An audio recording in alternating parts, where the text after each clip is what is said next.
It was just the most massive thing I've ever seen. To tell you the honest truth, I thought, well, we're the only ones left on this planet. Something's happened. It missed something here. The fear that went in me when I seen it was just like the feeling. I'd say it was fear, but I've never felt that feeling before in my entire life.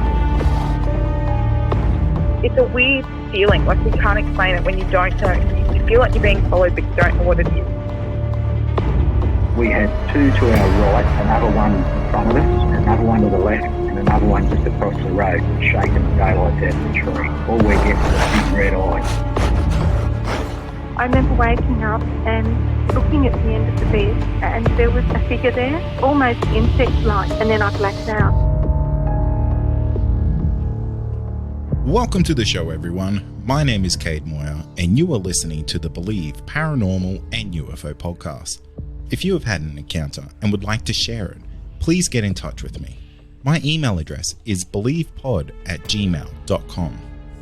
If you enjoy the podcast, be sure to leave us a rating or review wherever you listen, and head on over to our website, believepod.com, and consider becoming a member to get bonus episodes and video content.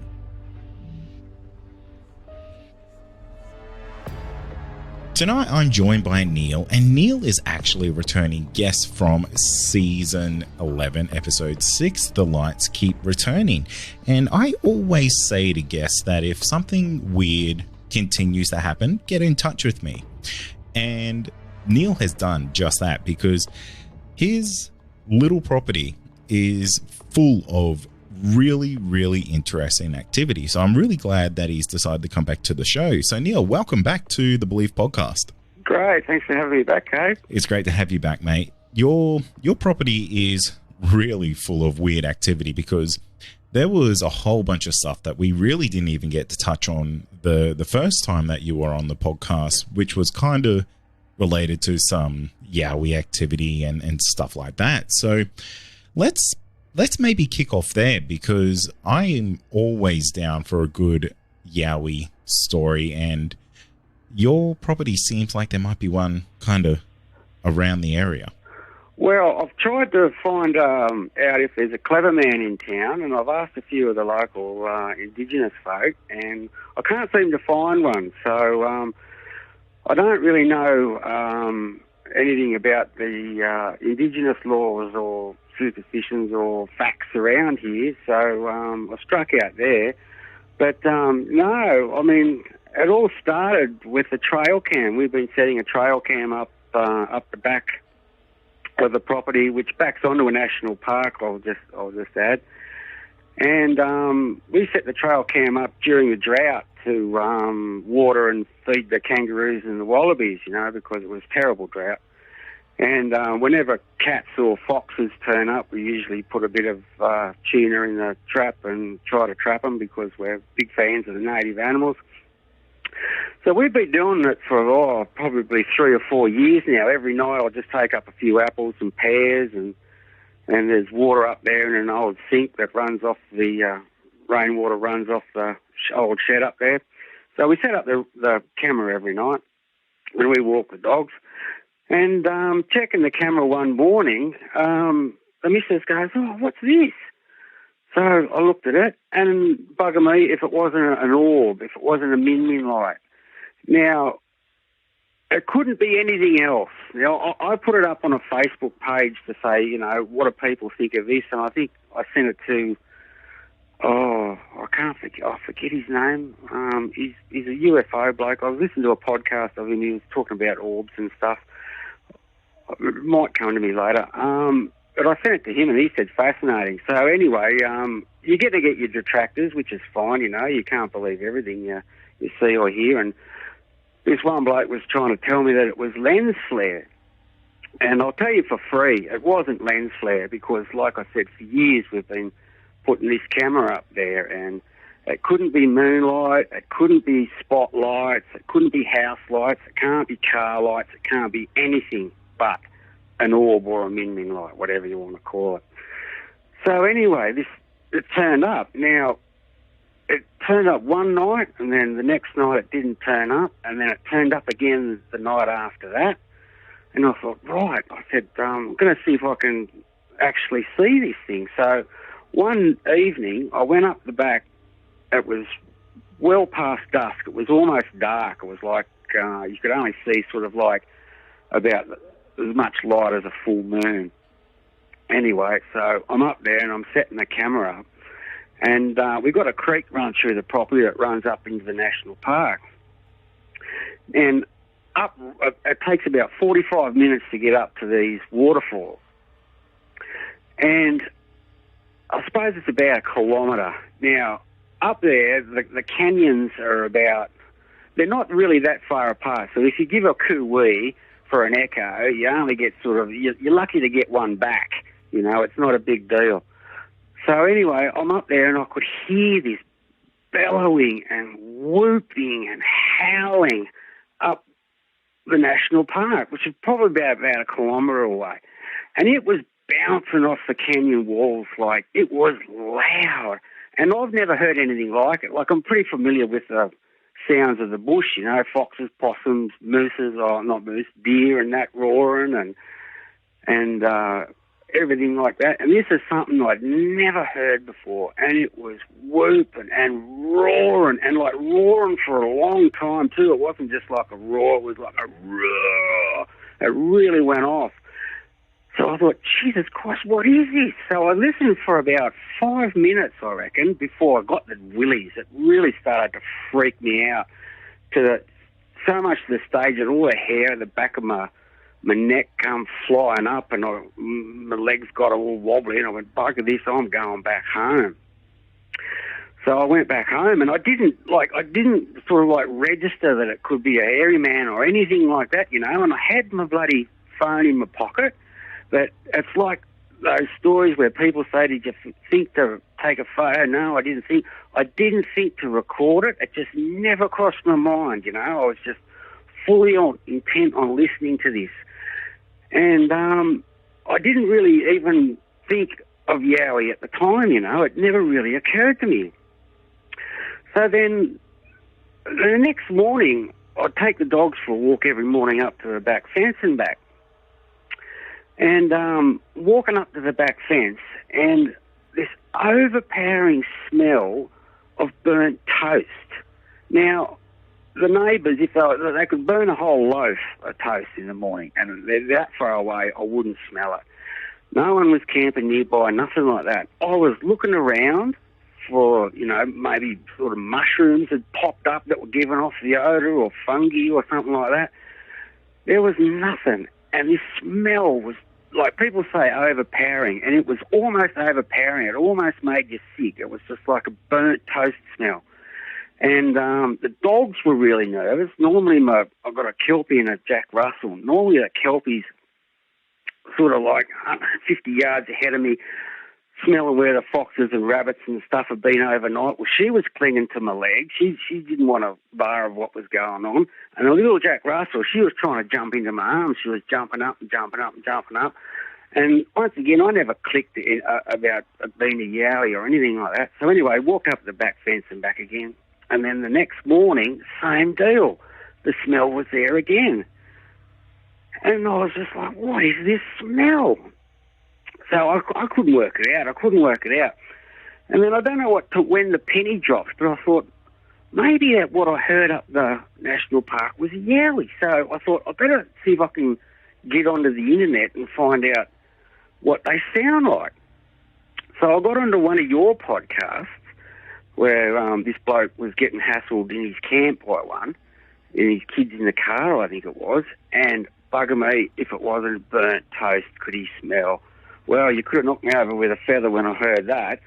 And then I listened to some recordings from, it might have been the hinterland up behind Brisbane or somewhere like that. And it was exactly what I'd heard up in the national park. And I was like, holy shit, maybe I've got a yowie around the place, you know? So then I started listening to more podcasts and stuff like that, and apparently they turn up when the orbs turn up, and the smell of the burnt toast and the whooping and the roaring and the howling up the up in National Park, it really got me thinking, you know. Yeah, mate, it is all the trademark signs of a yowie, because the whooping, the smell, and it's really funny. You know, some people say it's like a burnt electric smell. Some people say it's like the toast smell. And I wonder why that kind of happens. I wonder what kind of makes them give off that smell. I don't know what it is. Maybe it's like a territorial thing. But yeah, then you get the next level of kind of like high strangeness with it is the orbs showing up on the property, because you'll be surprised at how many people experience orbs when there's yowies around. Yeah, so I'm led to believe, and I ran into the neighbours over the fence. Probably a couple of weeks later, and I was telling them all about it. And I showed them the photo of the orb on my phone, and I'd taken it off the computer. And the missus of my neighbours was really relieved. She said, "Oh God, you've got a picture of one." She said, "I saw it up here about a week ago, and I went home and told them all, and no one believed me." And she'd seen the orb buzzing through the trees that border our property. So that was quite an eye-opener for me as well. That is. I mean, have you ever thought of asking her if she's heard, like, yowie activity going on? Well, I was talking to him, I was giving him the rundown, telling him what I'd heard and the smell of burnt toast and what I'd heard on your podcast and everything like that. And I'd expected, you know, guffuff, you know, ha, ha, ha, you're an idiot. But strangely enough, this bloke, he said, well, you know, most of the continent hasn't been explored, so we just don't know what's out there. And I was like, oh, well, that's a fair enough comment, you know.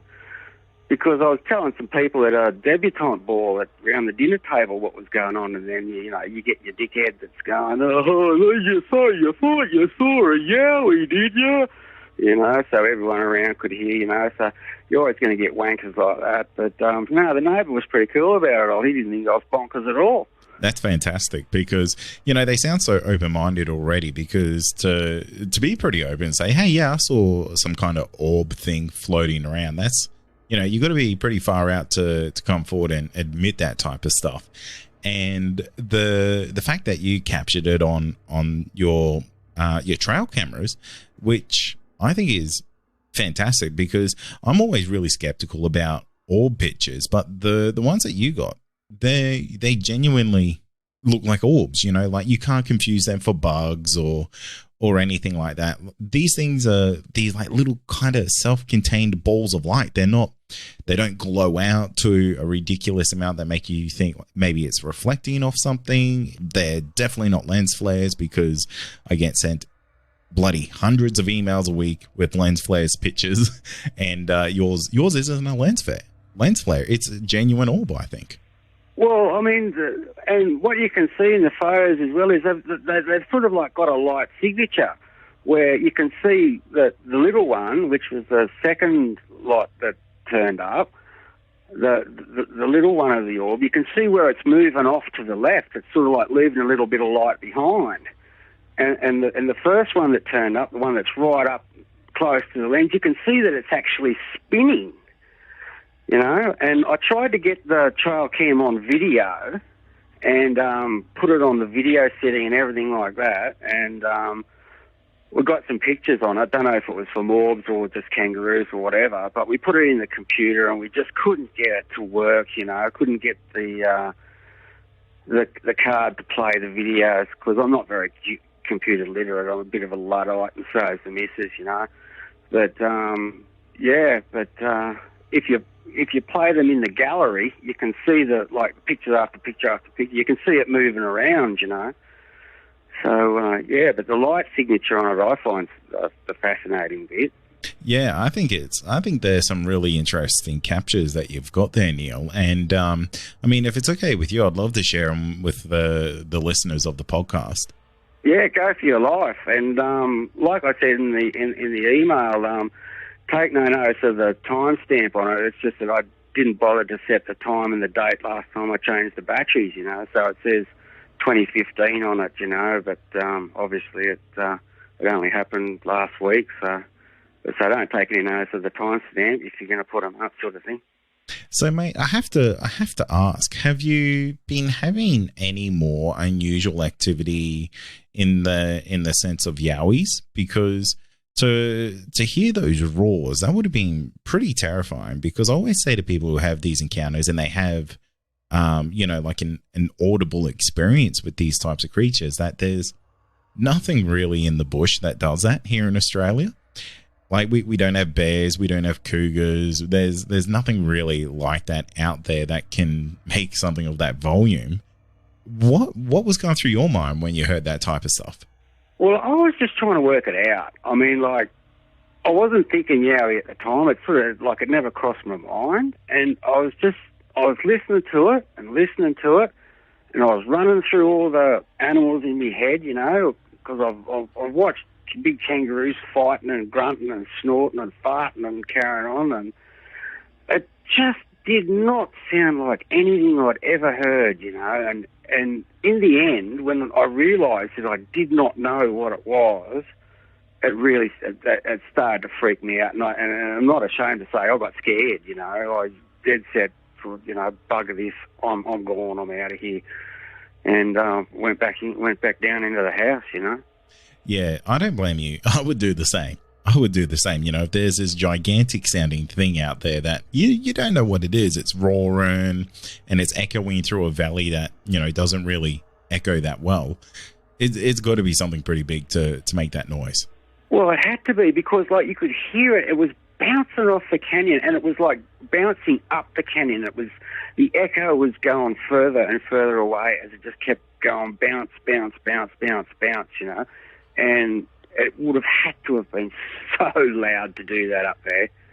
Yeah, it's something that would probably make me a little bit cautious about kind of being on those fringe areas of the property, because you just don't know what these creatures are capable of. People go missing all the time, and the worst case scenario is you go missing on your own property. I think that's a bit of a terrifying thought now that I kind of put that out in the open. Oh, well, that just put the kibosh on the missus listening to the podcast. So, mate, have you noticed like any other kind of activity relating to like yowies? Like, you haven't seen tree structures or like tree breaks, anything like that in the area? And now a quick word from our sponsor. Also, are you wanting more content? Why not become a Believe Plus member? You'll get access to exclusive podcasts and episodes that aren't available to the public. Not only that, you'll also get our regular feed without any ads. Head to believepod.com/plus to sign up today for just $5 a month. Not really. I've walked into the national park, and I've had a look for tree breaks and the crosses that they leave and stuff like that, and but no, I didn't come across anything. And there's a few saplings that are all bent over and everything like that, but they're just saplings that died from the drought. People put them up. I've seen people put them up on Facebook and say, "Oh, yowie activity, blah blah blah," but it's not. It's just saplings that die during the drought, and they just bend over, when they die. But no, there's been no tree breaks or anything like that. One weird thing happened the other morning. It was only 2 mornings ago. We just had some rain up here, and I was taking the dogs up the back fence as I do every morning, and I was just standing there and I was looking at this big pine tree that's just on the other side of the fence.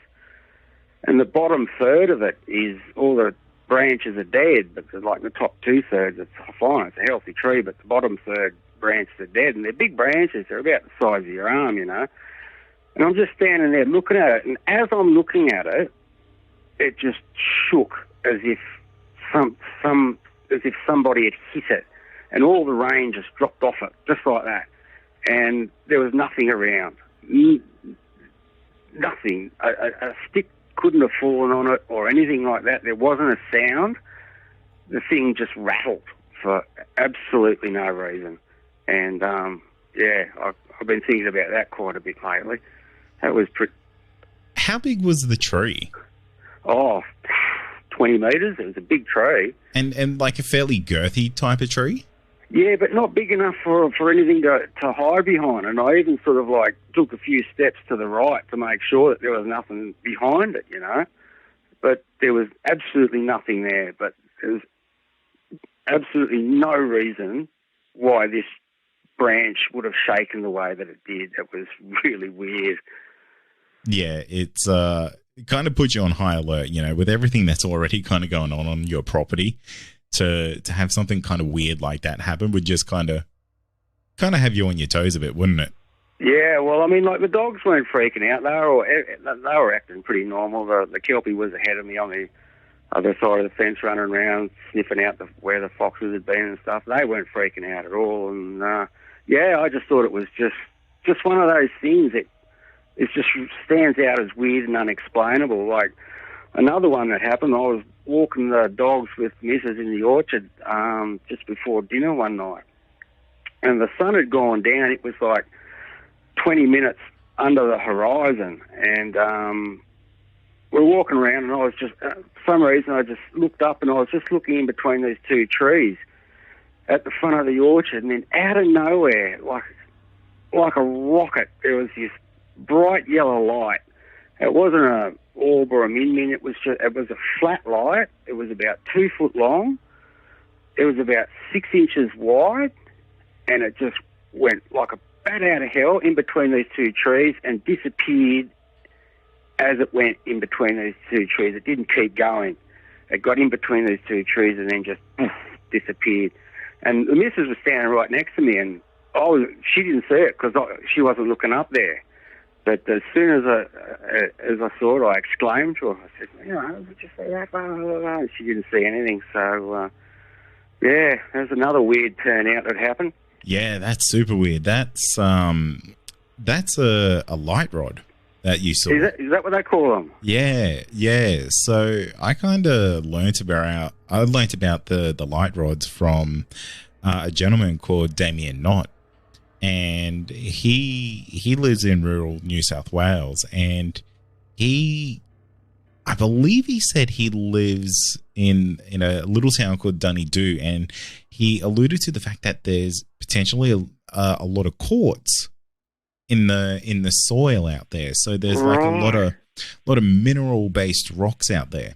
Right. And he kind of, and I might be really paraphrasing what he said here, but he essentially said that type of, I guess, elemental ground really lends itself to these types of unique situations happening. And I wonder if that's the case with you, because he's a gentleman who kind of is a magnet for this type of stuff. He sees orbs, he sees light rods, kind of go in the ground right next to him. It's like these things just aren't really phased by him. And I wonder if like this is something similar to what's going on at your place, because that might be worth looking into. Is like, do you know if the soil is full of minerals or anything like that? Well, there is some quartz around. There's not a lot of it. I mean, most of it's in the creek. We've got a creek that runs out of the national park, and it's mostly dry. It's only when it rains, it'll run for a few months, but during summer it's dry, and usually you can find some quartz in the creek. But does he put down the orbs and the minions to quartz as well, or is that a different turnout? To be honest, I couldn't tell you exactly what he thinks of it, but I just thought it was a really interesting kind of thing that he pointed out, because if you've got that type of, I guess, conductor in the ground, I wonder if that's what attracts these types of things. Yeah, maybe. I mean, like I said, there's not a lot of quartz. I mean, I wouldn't think so, because it's mostly just rock. It's very rocky ground around here, and it's sort of like a bit of topsoil on top of a rock shelf, and there's only little bits of quartz around. There's not a lot of quartz around. There's a lot of limestone and stuff like that, but there's not quartz, because it was all an inland sea here at one stage. You know, back in Gondwana land, it was all inland sea out here. So, we got a fossil that we found across the road that's, I think it's 230 million years old. Oh, wow. Yeah, it's a fish's tail. I sent photos and everything off to Bathurst Fisheries Museum, where they study all that stuff, and they said, it's a fish's tail from 230 million years ago. So that's that's in limestone. So, and I've done a bit of trenching around the place and had to go through limestone. So I know that there's limestone and a little bit of quartz, but not much, Yeah, it's it might be worth having a chat with Damien. I know he's fairly open about this type of stuff, and he just kind of has that little bit more insight into that kind of world of orbs and light rods and kind of just unusual light phenomena. Yeah, well, this was really weird, and I've never seen it ever before anywhere, and I've never seen it since. It was just that one off. It just come out of nowhere. It was amazing. What do you think it is? Like, why do you think they're there? Do you think it's good? Do you think it's bad? Is it kind of something in the middle?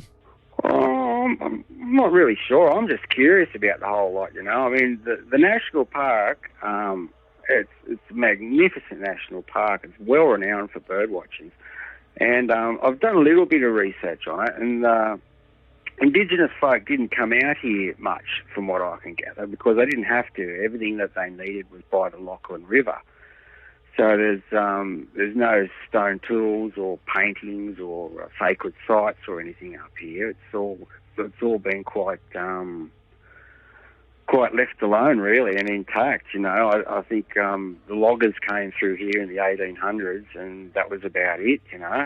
But the first time the orb turned up, when I heard the possible yowie call, was the first time that there'd been water in the creek for about 5 years. So I don't know if that had anything to do with it. Oh, right. That is interesting. And the nearest sighting to me has been just out of the next town down, which is Grenfell. And there was a sighting there of one crossing the road, and there's been a couple at Bathurst, which is an hour and a half away, and there was quite a famous one in the late 1800s at Wyangla Dam. So it's not like it's unheard of that they're around the area.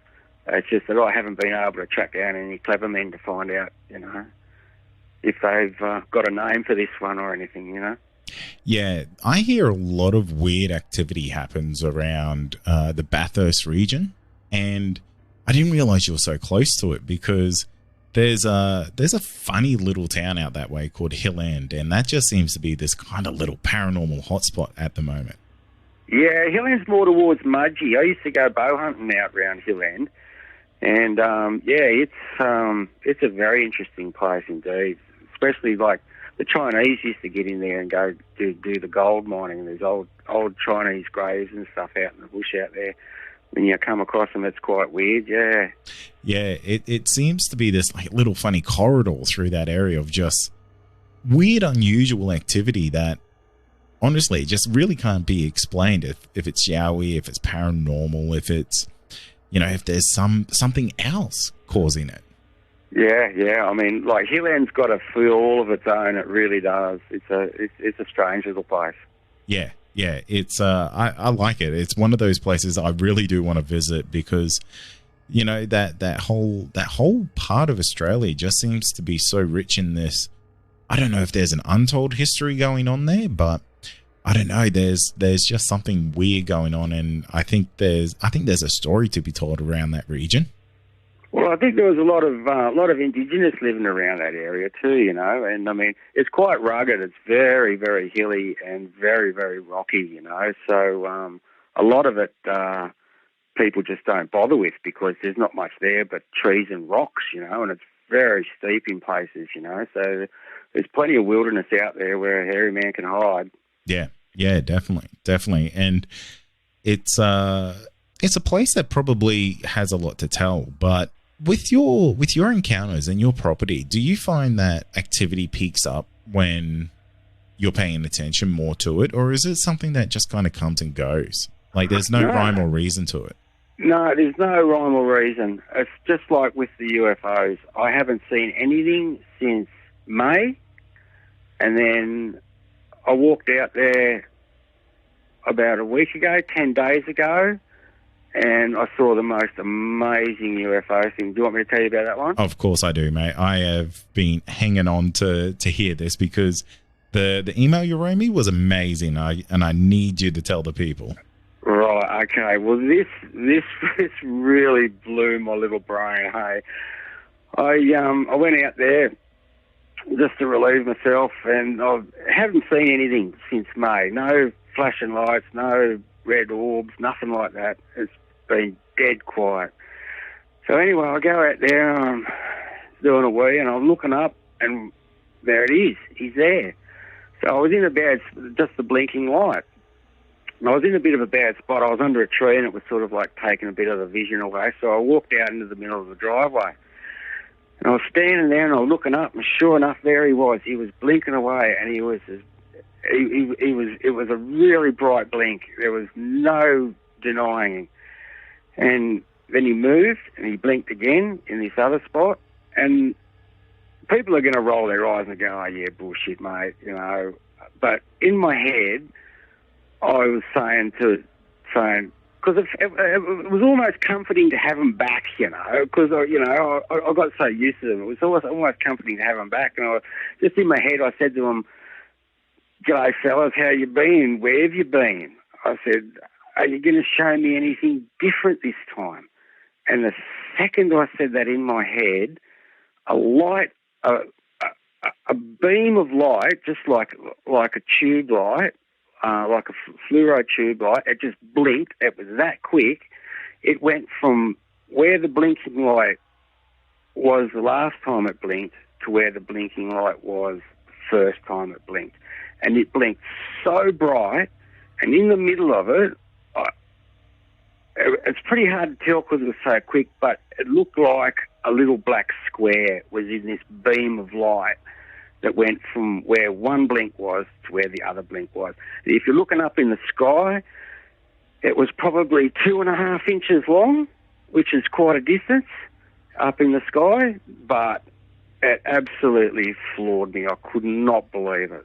You know, that's not the first time I've heard on this podcast that someone's seen a cube in like a form of light. Well, apparently, yeah. Apparently it's quite common with the jet fighter pilots. They see cubes in beach balls and stuff, and like that cube I saw in the translucent bubble on the first podcast, out in the western sky with the night vision. So I don't know whether it's common or whether I just don't know. I really just don't know. But it happened so quick, and it was so bright, and it made me think that maybe that the blinking light is not one blinking light, it's two blinking lights that are not moving around it. So sending something from one to the other or anything like that, it's were they transporting something? I don't know. This is just what it sort of looked like. It sort of looked like they were shooting something from one blinking light to the other blinking light. It was just the weirdest thing I've ever seen. Yeah, right. So you thought there was some kind of at least communication going on between these two lights. Yeah. Because where I'd seen it blink the first time, and then it moved across, and then it blinked the second time. Where it blinked the first time and the second time, the beam of light went in between those two spots. So maybe it's not one blinking light moving around, maybe it's two blinking lights just blinking at different times, So you saw like an actual beam of light go from one to the other? Yes. Yeah. I'd have to say, yeah. It was, and right after in my head, I'd said, "Are you going to show me anything different this time?" As soon as I'd finished that sentence in my head, boom, it happened. That was amazing. Whoa. That's incredible. Yeah, I know people are going to roll their eyes and go, "Oh yeah, bullshit, mate. You're talking it up. You're talking it up." But that's exactly how it went down, mate. That's what happened.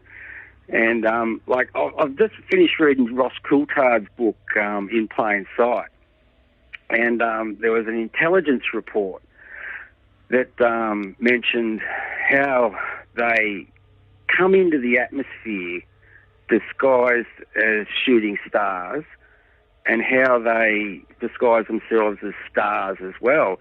Now, that would explain the star that I saw that disappeared. You know, in the first podcast, there was a star there one night, a star there the second night, then the star wasn't there the third night, so that would explain that. And I've noticed, and I've always just put it down to shooting stars, but whenever there are these blinking lights, there always seems to be an extraordinary amount of shooting stars behind them. Now, I don't know if it's coincidence, if I'm reading too much into it, or if it's just shooting stars. I don't know. I just thought it might be worth mentioning. But what I did see when this also blew me out, what I did see, after the beam of light, I stood there for a good 10 minutes because I wanted more. I wanted more action. But everything had stopped. Nothing. There was no blinking lights. There was nothing. Everything had stopped after that beam of light. But what I did see, and the first time I saw it, I didn't think I'd seen it. I thought my eyes were playing tricks on me. But the second time I saw it, it was like a shooting star going from the left to the right and like not travelling very far before disappearing. It was just like hypersonic fast. And I thought, little shooting star, you know.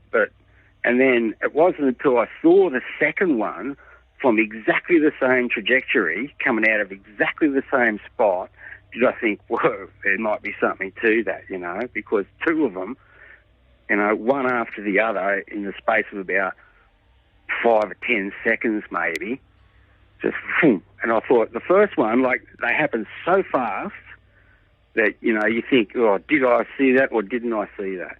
And it wasn't until I saw the second one did I realise that I had seen the first one, you know, and they were both from exactly the same spot and both going in the same direction from west to east.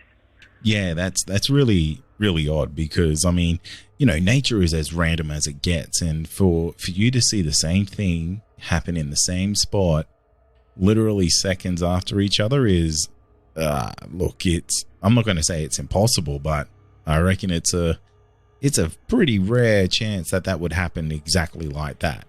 And the thing was, they were both exactly the same. They were exactly the same brightness, size, speed, everything. They were just like blink of an eye. They were super fast, you know. Yeah, it really makes you think what's going on up there, doesn't it? Oh, mate, I tell you, like I said, it was good to have them back, you know.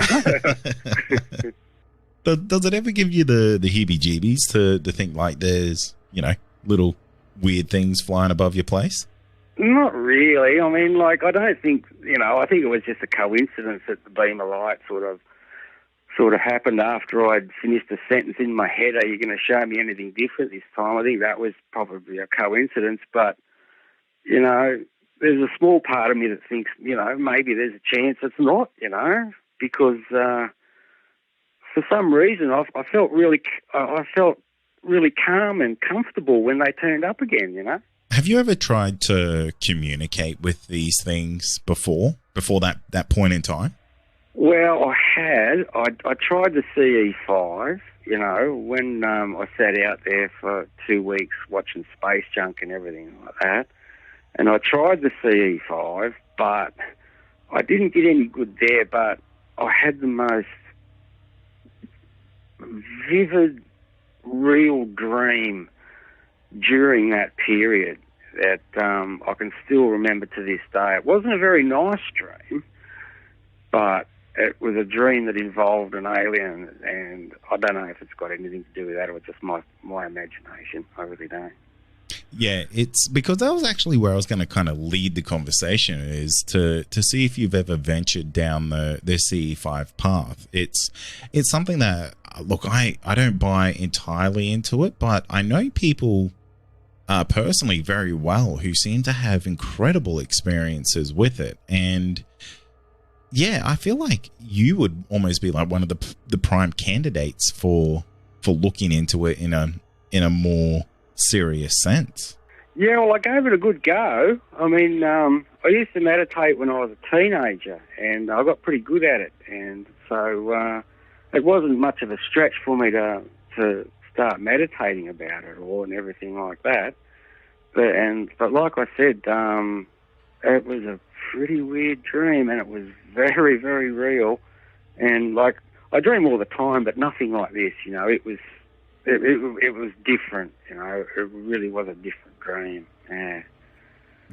Yeah, it's super interesting. And I don't know, have you ever considered looking into it again?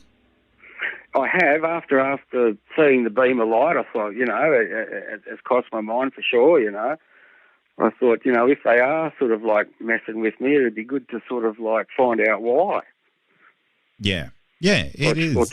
Or try to find out why anyway, yeah. Yeah, definitely, because I sometimes really like to lean into the woo side of things. And, you know, I've been, like I said, I've spoken to close friends who seem to have fairly good encounters with the CE5 type of stuff.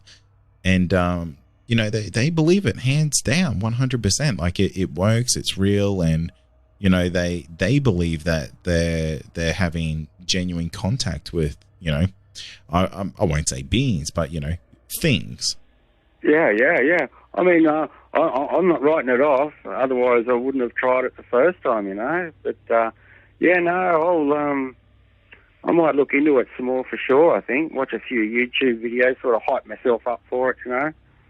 Yeah, it might be worth looking on Facebook, or even in the Believe Facebook group, because there's a lot of members in there who seem quite interested in that type of stuff, and you know you may just find someone who's, you know, in your area that you can potentially travel to, depending on, you know, of course the restrictions that are in place at the moment.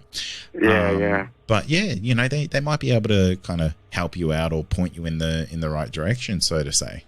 Yeah, not a bad idea. I'm not adverse to delving into the woo either. But yeah, I think it's something that's really interesting. I think you've got a unique property on your hands there, Neil, and who knows, you might just be holding some CE5 parties in the future and breaking the case wide open, so to say.